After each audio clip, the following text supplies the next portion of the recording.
Ներկայացման խնդիրը, անդադ ամեն տարի մենք նաև փորձում ենք այս օրերը ինչ-որ ձևով արժևորել, նաև խնդիրներ է բարձրացնելու, քննարկելու,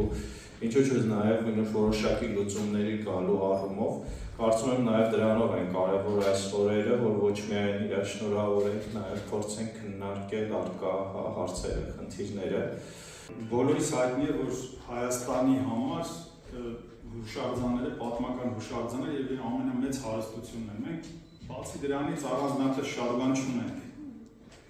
Ոչ արաբական երկրների նման հարուստ երկրներ ենք, ոչ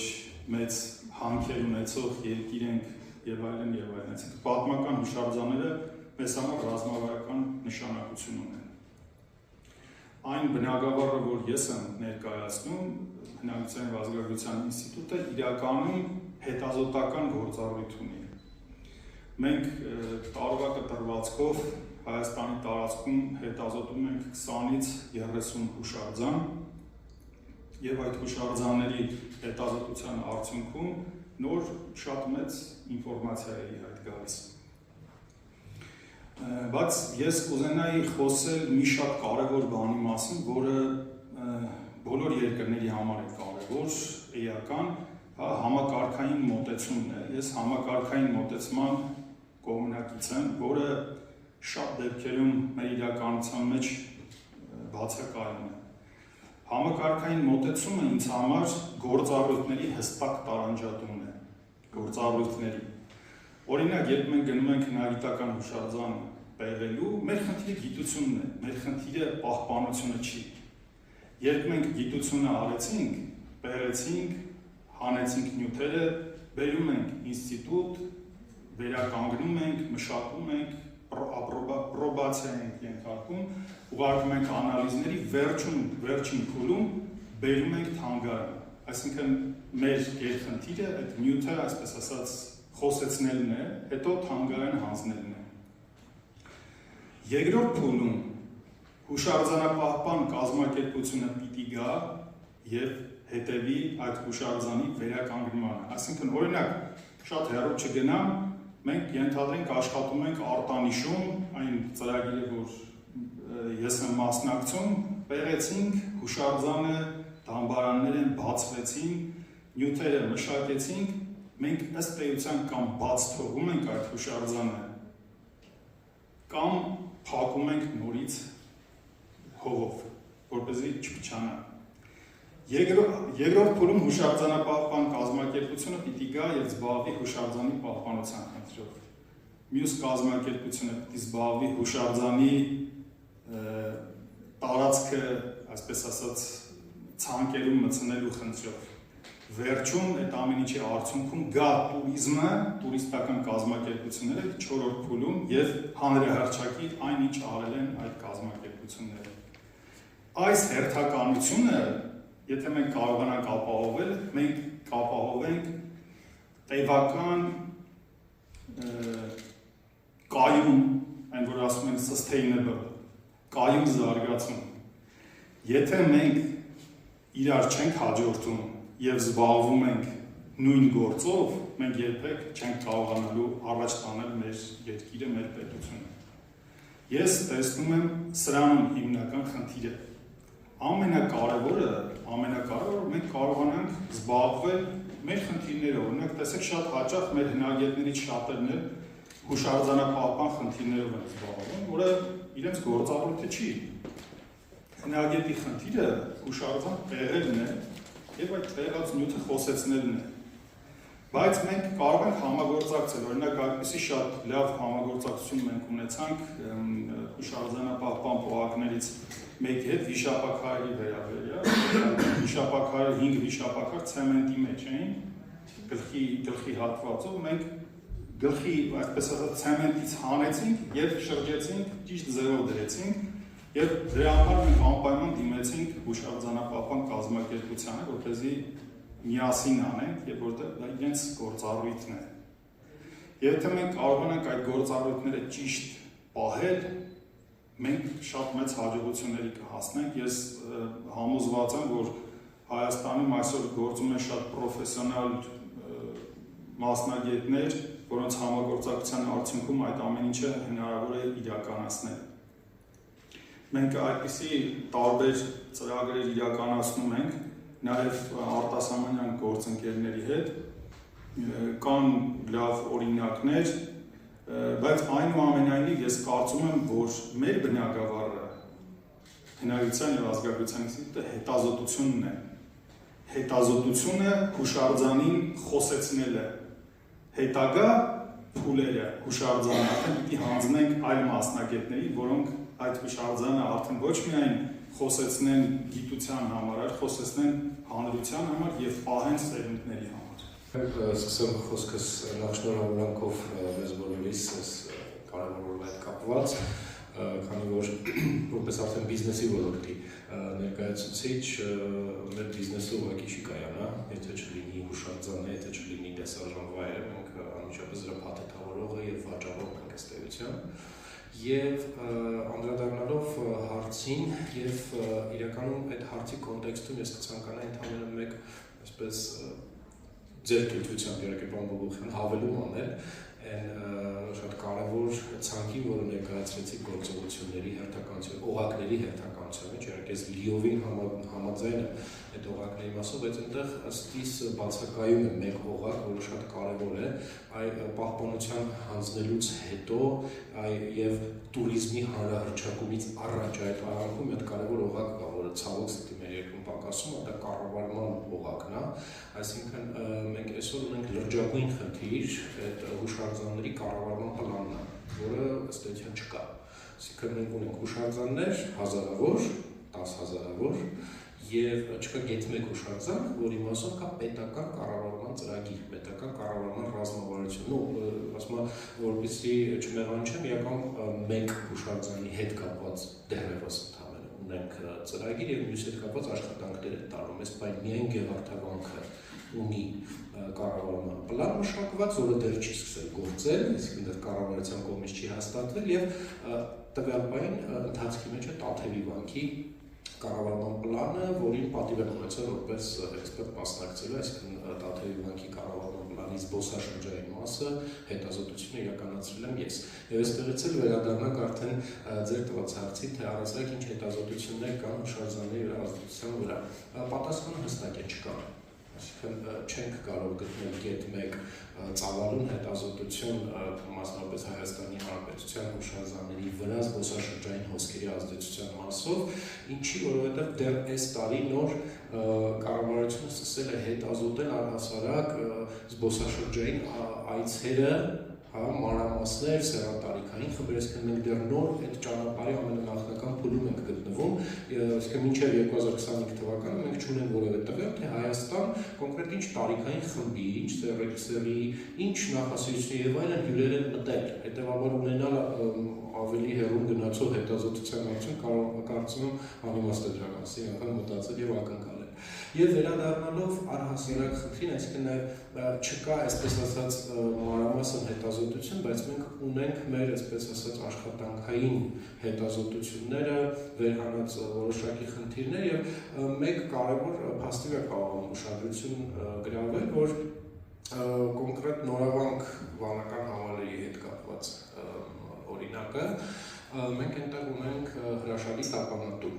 տապանատներ եւ որոնցից մեկը հենց գլխավոր եկեղեցու Գավիթը, որտեղ մենք ունենք հրաշալի պահպանված տապանակարեր միջնադարյան, շատ գեղեցիկ հայկական միջնադարյան ինձ իհարկե կներեք, ինձ մոտ հենց ես туриզմից խոսում գերմաներեն տերմինոլոգիան է ակտիվանում, կալիոգրաֆիան, շատ գեղեցիկ արձանագրություններ քարերի վրա, որոնք մեր աչքի առաջ այն մարդիկ, ովքեր ունեն 10 եւ ավելի տարվա փորձ, մեր աչքի առաջ մենք տեսնում ենք մաշվածություններ քարերի, ջանքերը, ինչ-որ որոշ տարեր կամաց արդեն լղոզվում են քարերի վրա եւ դա բնականաբար հազարավոր մարդկանց ոտքերի տակ լինելու արդյունքն է։ Մի կողմից այո, մեր մշակույթի մեջ նորմալ է, որ տապանակարի վրա քայլեն, ի սկզբանե այդպես նախատեսված եղել է միջնադարում, բայց այն ժամանակ հաշվի չեն առել, որ օրերից մի օր Նորավանքը հասնելու է այն կետին, երբ օրական հազարավոր տուրիստներ են ընդունելու։ Դրա մասին մենք բազմիցս բարձրաձայնել ենք, այդ թվում նաև համապատասխան նախարարությունների, ՊՕԱԿ-ների գրություններ ուղարկել, որ մենք այստեղ ռեալ խնդիր ենք տեսնում, այստեղ պետք է քայլեր ձեռնարկել, պետք է, չգիտեմ, ապակեպատել, որտեղ արգելել մարդկանց անցնել անհնար է, որտեղ դա միակ ճանապարհն է դեպի եկեղեցի, բայց միջազգային փորձը նայելով տեսնում ենք, թե ինչ հրաշալի լուծումներ են տրվում, հա, այսպես ապակե հատակ ստեղծելով եւ տեսանելի է հուշարձանը եւ չի վնասվում մարդկանց ոտքերի տակ։ Նմանատիպ խնդիրը նույն Բուրդենաշենի եկեղեցու հետ մենք ունենք, այդ երկու կողմերից աստիճաններ, որոնք տանում են դեպի երկրորդ հարկում գտնվող եկեղեցին տապանատան վերևը, 12 տարի, եթե չխաբեմ, տևել է կոնկրետ մեր ասոցիացիայի պայքարը, մինչև մենք հասել ենք նրան, որ նախորդ տարի արգելք դրվեց վերջապես, հա, հիմա արդեն պաշտոնապես ցուցանակ վերադրված, որ արգելվում է այդտեղ բարձրանալ, բայց 12 տարի է տևել, այսպես եթե նայենք մեր անգամ բաց հրապարակումները չհաշված այն գրությունները, որ անդադար ուղարկել են, մեր այսպես Facebook-յան էջի բաց հրապարակումները նայենք 12 տարի շարունակ մենք խոսել ենք այդ խնդրի մասին, ընդհանուր մինչև արդեն ստիպված եղանք, երբ մեր գործընկերոջ աչքի առաջ զբոսաշրջիկը ընկավ, խայտարակ ձևի վնասվածքներով, ուղղակի էլ ճար չունենք, մենք այդ ամեն ինչը ֆիքսեցին եւ հրապարակեցին, մեծ աղմուկ բարձրացրեցինք մամուլում, որը նոր դարձավ պատճառ, որ այդ ժամանակվա ԿԿՄՍ նախարարը այդ Չոթվան Հարությունյան Արայիկն էր։ Վերջապես կայացվեց որոշումը եւ արգելվեց։ Այսինքն, եթե մենք այս տեսանկյունից նայենք, թե ինչպիսի փութաջանությամբ է արձագանքվում բարձրացված խնդիրներին, եթե մի հատ հուշարձանի մոտ այսպես տարական զգուշացնող վահանակ, արգելող վահանակ դնելու համար պետք է 12 տարի օգտագործել մի ամբողջ հասարակական կազմակերպության ռեսուրս, դուք պատկերացնում եք, չէ, ինչ մտածել մնացած 25000 պաշտոնական, 25000 հուշարձանների պահպանության մասին, այսինքն այդ ինչքան մեր նման հազարավոր միլիոնավոր հկներ պիտի տասնյակ տարիներ դռներ ծեծեն, խնդիրներ բարձրացնեն, որ այս ամեն ինչը մենք կարողանանք ինչ-որ ձև լուծել։ Նախ շնորհակալություն այս հանդիպած հնարավորության համար եւ ես նայում եմ այսօրվա խորհրդի շնորհավորանքներին։ Այսօր բավականին բարձր է հետաքրքրությունը արշավի նկատմամբ եւ կարծում եմ, որ այդ հետաքրքրությունը հատկապես մեծացավ COVID-ից սկսած եւ COVID-ից հետո, երբ որ մարդիկ հնարավորություն չունեցան դուրս գալ երկրի սահմանից դուրս, չգիտես ինչի, բոլորի հետաքրքրությունը այսպես կենտրոնացավ երկրի ներսում եղած հնարավորությունների վրա եւ բավականին ակտիվացավ եւ գնալով աճում էր։ Ես հիմա որ համեմատում եմ մի 5-6 տարի առաջ եղած հետաքրքրությունը արշավի նկատմամբ ու հիմա չափազանց մեծ է հետաքրքրությունը եւ խոսքը միայն ուղղակի տեսարժան վայրեր այցելելու մասին չի, այլ լեռնային, ես որպես ավելի շատ լեռնային քայլարշավերի ներկայացուցիչ ասեմ, որ հենց լեռնային քայլարշավերը բավականին ակտիվացել են մեր երկրում, ինչը կարծում եմ շատ ողջունելի է։ Շահողության մեջ չի, այսպես ասենք, ավելի ազատ է, երևի թե ինչ-որ ժամանակ հետո գուցե դեռևս այո, ավելի ինչ-որ պետական հսկողության մեջ կառնվի, բայց հատկապես բնական հուշարձանների հետ կապված նախ ասեմ, որ արշավականներից լեռներում քայլող մարդկանցից երբեք ոչ մի վնաս չի կարող լինել որևէ բնական հուշարձանի, որովհետև բավականին բարձր գիտակցություն ունեցող մարդիկ են այս մարդիկ, ովքեր որ քայլում են լեռներում եւ իրենց ճանապարհին հանդիպում են տարբեր բնական հուշարձանների։ Ես մի օրինակ բերեմ, որտեղ ես օրինակ տեսնում եմ խնդիր, եթե վերցնենք Խոսրովի արգելոցը, ինքը համարվում է հսկող տարածք, որտեղ իդեպ մուտքի համար մենք վճարում ենք, մտնում ենք այնտեղ որոշ բնական հուշարձաններ տեսնելու համար։ Ես օրինակ չեմ տեսնում այնտեղ աշխատանք, այսինքն այնտեղ կան ջրվեժներ, որոնք գնում ենք տեսնում ենք, վճարում ենք այդ ջրվեժները տեսնելու համար, ամբողջ խմբի համար վճարում ենք ջրվեժները տեսնելու համար, բայց ոչ մի բարեկարգում չենք տեսնում ջրվեժներ օրինակ տանող արահետների կապակցությամբ։ Նման դեպքերում ես հատկապես բնական հուշարձանների հատուկ պահպանվող վայրերում իրենք շատ խիստ են մոտենում, դու իրավունք չունես առանց վճարելու մտնել, պիտի հսկիչ վերցնես քո հետ, բայց այն ինչ որ իրենք պիտի անեն, այսինքն պիտի մի քիչ բարեկարգ են, գծանշումներ անեն, ինչ-որ աշխատանքներ կատարեն, նման բաներ ես արդեն պետական, այսպես ասած, այդ վերահսկողությունից ես չեմ տեսնում, ցավոք սրտի։ Իսկ մնացած առումով, եթե խոսենք բնական հուշարձանների մասին, մեր դեպքում դրանք հիմնականում ինչ են, լճեր են, ջրվեժներ են, Ազատի Կիրճեր գեղեցիկ սիմֆոնիան, ավելի շատ վտանգ այստեղ տեսնում ենք մոտակա գյուղերի բնակչությունից, քան տուրիստներից, զբոսաշրջիկներից կամ արշավականից։ Բավականին լուրջ խնդիրներ եմ ես տեսնում։ Ես իմ օրինակով վերցնեմ, քանի որ ես ավելի արշավական հատվածն եմ ներկայացնում, մենք գրեթե ամեն կիրակի քայլում ենք Հայաստանի լեռներում։ Երևի այդպիսի դեպք չի լինում, որ մենք մեր ճանապարհին չհանդիպենք որևէ մի սրբավայրի, դա կլինի եկեղեցի, կլինի մատուռ, կլինի Խաչքարերի ինչ-որ հավաքատեղի։ Ամենաթարմ օրինակը ձեզ բերեմ, անցյալ կիրակի օրը մենք գտնվում ենք Վայոց ձորում, Գետափ գյուղից 4-5 կիլոմետր հեռավորության վրա, Գոմաձոր կոչվող վայրում կիրճ է, որտեղ կա եկեղեցի, կիսաքան, բայց հուշարձան, ես ու վստահում գրանցված պետական, այսպես ցանկ գրանցված հուշարձան։ Մենք շատ ուրախանում ենք նման դեպքերում, որ վայ նոր ինչ-որ մի բան մեզ համար բացահայտեցին, փորձում ենք մեր տուրիստների մեր հետ քայլող մարդկանց ներկայացնել, եթե կան վիմագրեր կարդալ, բայց որքան տհաճ է լինում տեսարանը, երբ որ դու տեսնում ես տարածքը աղբի մեջ ուղղակի կորած։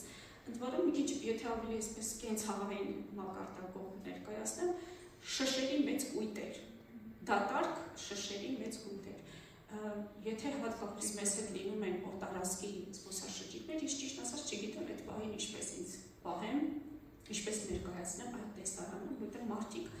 իրենք էլ զարմացած նայում են, թե ոնց կարելի է եկեղեցու պատի հարյուրավոր դատարկ շշեր թողնել։ Այսինքն կներեք դիտարկումներ լինում են, հա, նրանց կողմից։ Իհարկե, չնայած երևի թե արդեն իրենց մեջ ինչ-որ բաներ եզրակացություններ անում են, բայց ես իսկապես խոսքեր չեմ գտնում նման։ Ուսամ մի օրինակ բերեցի, հավատացեք, օրինակները շատ են։ Երաշտան խոսեց ավելի նշանավոր ինչ-որ բանկերի կամ հուշարձանների մասին։ Դուք պատկերացրեք այն հուշարձանները, որոնք պետական վերահսկողությունից, պետության վերահսկողությունից դուրս են եւ ցավոք սրտի մնացել են մոտակա բնակավայրերի բնակչության վերահսկողության տակ։ Սա այս դեպքում մի օրինակ եմ բերեմ, հա, որ երևի թե իմ ամբողջ այս 10 եւ ավելի տարվա փորձառության մեջ ամենաշոկայինն է, որ ես ապրել եմ, ընդ որում ինքը բավականին նշանավոր վայր է, խոսքը էլի Վայոց ձորում, կներեք, որ կենտրոնանում եմ Վայոց ձորի վրա, սա գրեթե բոլոր մարզերում հանդիպում, չգիտես ինչու Վայոց ձորի վրա կենտրոնացա։ Վայոց ձորում Մարտիրոս գյուղի մոտակայքում 2 կիլոմետր հեռավորության վրա կա Վիմափոր վանք։ Երևի թե Գեղարդից հետո դա մեր ամենամեծ Վիմափոր համալիրն է։ Գյուղացիների սրբատեղին է, նրանք այնտեղ գրեթե ամեն կիրակի այնտեղ միշտ կա լիքը մարդ, որոնք ինչ-որ գալիս են եկեղեցի, մոմ են վարում, հավոտում են եւ ինչ-որ տոն են, հա, այնտեղ կազմակերպում իրենց համար, որտեղ տարածքում կա տաղավար, իդեպ այս տաղավարները ամենալուրջ խնդիրներն են մեր հուշարձանների հարևանությամբ, եթե կան։ Ես շատ մեծ շոկ ապրեցի, երբ որ մենք 2 օր մաքրում ենք հուշարձանի տարածքը, մի քանի տասնյակ պարկ դատարկ շշեր ենք հավաքել, ընդամենը վանքից 30 մետր հեռավորության վրա, չեմ ասում շատ էր, բավականին մոտ հեռավորության վրա։ Ինձ համար դա անհասկանալի է, եթե դա քո սրբատեղին է, դու 4-5 կիլոմետր կտրում ճանապարհ ես կտրում, գնում ես սարերի մեջ, այնտեղ, որովհետև եթե քո նպատակը միայն ժամանակ անցկացնել է, դու մոտակա գետի ափին էլ կարող ես այդ ժամանակ անցկացնել, բայց եթե դու հասնում ես մի քանի կիլոմետր հեռու այդ եկեղեցում, դու գնում ես որպես սրբատեղի, հետեւաբար ինչպես է ստացվում, որ դու նաև կեղտոտում ես այդ տարածքը ու այդպես թողնում գնում ես։ Այստեղ ինձ համար ամենալուրջ խնդիրը մեր հուշարձանների պահպանության, եթե կարելի է սա, որ մենք պիտի բնակչության մեջ նաև կատարենք ինչ-որ աշխատանք, որպեսզի նրանք հասկանան, որ իրականում եթե դուք իրենց ասեք, իրենք զարմանում են, որ բայց մենք ինչ վատ բան ենք անում, չեն հասկանում, կարծես որ իրենք ինչ-որ վատ բան են անում։ Քիչ տղա, եւ այն սեզոնը, երբ որ ծաղկելա հիրիկ նրբագեղը, Հայաստանի կարմիր գրքով գրանցված ծաղկատեսակ եւ ես այսպես օգնված հյուրերից ներկայացնում եմ եթե պարկել են հատակներին նկարում են այդ ծաղիկները բան ու այսպես սկսեցինք շարժվել առաջ եւ մեր ուղեկցորդը հետ եկավ ինչ-որ պահի ու մեկ էլ հյուրերից մեկի աղեկատուր ճիչն են լսում կանանցից ու պատտվում եմ այդ պահի որ կարկամած մատը պահել ուղեկցորդերում ձեռքին իբու չի գա պարճակել այդ ծաղիկները այսպես շարժվում է как ни в чем не бывало ֆանը մոտեցած չես անում, ուսում հարսի համար եմ կալել, կնոջ եմ կատյունի, իսկ տարական գիտելիքի պակաս, մարդը չգիտեր կարմիր գրքում գրանցված շատ հազվագյուտ ծաղիկ է հիմա փիտրում դաշտից, որը պրոստություն չի կարելի անել։ Եվ այսպես, բայց գիտեք, այակրթության խնդիր, լրջագույն խնդիր ունենք եւ մենք բոլորս էլ, այս ոլորտի մարդիկ օգտագործում ենք մեր սոցիալական մեդիան այդ մասով, չգիտեմ, բարբերաբար նույն են, այսպես ծնծաղիկների մասին ենք գրում, որ այդ ծաղիկները մի քավեք, մի բան արեք, մի փչացրեք, հուշարձանեմ ասում, անդադ անում ենք, բայց դա վերականգնում նորից պետական հոգացության իհարկե ցավալի է, որ նման քննարկումներին հիմնական հասցեատերերը ներկա չեն, մարդիկ ովքեր պիտի լսեն եւ ինչ-որ քայլեր ձեռնարկեն դրա համար, շատ բարձ հստակ օրինակ, ասում հերո չդինանք, սարերը չընկնենք, շուտ գարն ու բաղնիքը 10 տարուց ավելի քանդվում է բոլորիս աչքի առաջ խճանկարը, առնվազն 10 տարի, եւ ամեն տարի ընդլայնվում է այդ սահմանը քանդվելու, եւ մենք խոսում ենք մի հուշարձանի մասին, որը ըստ էության Հայաստանի ամենաեկանտաբեր հուշարձանն է Գառնին, այսինքն չկա տուրիստ, որը Գառնի չի գնում, մուտքն է գիտեք, 2005, լավ, օքեյ, 2005 թող լինի։ Հաշվի առնելով, որ Հայաստան մտնում է տարեկան 2 միլիոն տուրիստ, անգամ եթե դրա 1/4-ը, որը հաստատ գնում է Գառնին, հաստատ չեմ, քանի միլիոն գումար է գեներացնում միայն Գառնու տաճարը տարեկան։ 12 տարվա մեջ, անգամ եթե 6 ամսվա գեներացված գումարը ներդնեին, ես նույնպես կոպիտ օրինակ եմ, այդ հարցը կլուծվեր։ Ու այդտեղ հարց առաջանում է, ուր է գնում այդ գումարը։ Այդտեղ հենց հուշարձանի ուղիղ պահպանության մասին խնդիրներ ենք մենք հիմա խոսում, այսինքն կա հուշարձան, որը կառավարվում է, որը գումար է գեներացնում, բայց այդ գեներացված գումարը հետ չի գնում տվյալ հուշարձանի